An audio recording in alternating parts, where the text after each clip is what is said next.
ఈనాటి సమాజాన్ని మనం గమనిస్తే వ్యభిచారం అనే పాపం తారాస్థాయికి చేరిందండి. మునుపెన్నడూ లేని రీతిలో ఈ పాపం స్థాయి చేరిందా అంటే, ఒకప్పుడు లోతు దినాలు, అంతకుముందు నోవహు దినాలు, మరొక్కసారి ముచ్చటగా మూడవసారి అన్నట్టుగా ప్రస్తుత తరం యేసు ప్రభు అన్నాడు వ్యభిచారులైన చెడ్డతరము అన్నాడు. దేవుని వాక్యంలో గమనించినట్లయితే వ్యభిచారం అనే పాపం అత్యధికంగా ప్రబలినప్పుడు దేవుడు ఏం చేశాడు?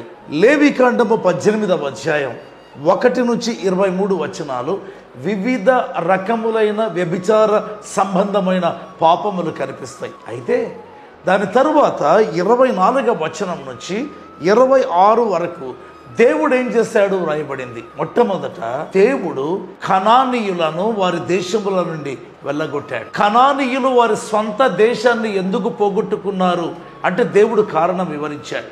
వారు చేసిన పాపం రకరకములైన వ్యభిచార సంబంధమైన పాపములు. అంతేకాదు 25, 26 వచనాలు గమనిస్తే దేవుడు ఏమన్నాడంటే, ప్రజల వ్యభిచార క్రియలు చూసి దేశమే వారిని వెళ్ళగక్కింది అన్నాడు. ఇంగ్లీష్లో వామిటింగ్ అని ఉంటారు. దేశమే వెళ్ళగక్కింది.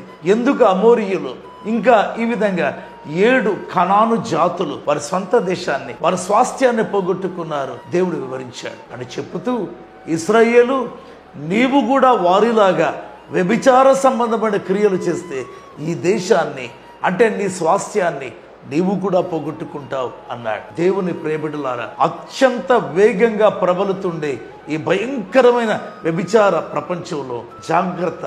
నీ స్వాస్థ్యమును, నీ ఆశీర్వాదాన్ని నువ్వు పోగొట్టుకుంటావు. నువ్వు వెలివేయబడిన వాడుగా, బహిష్కృతుడవుగా, సమస్తమును కోల్పోయిన వాడవుగా, చివరికి పరలోకాన్ని కోల్పోయేవాడుగా ఉంటాం. ప్రభువు మాట్లాడుతుండగా ప్రతి పాపమును ఒప్పుకొని ప్రభు వైపుకు తిరుగు, రక్షణ పొందుమని ప్రభు పేరుతో పిలుస్తున్నాను. ఆమేన్.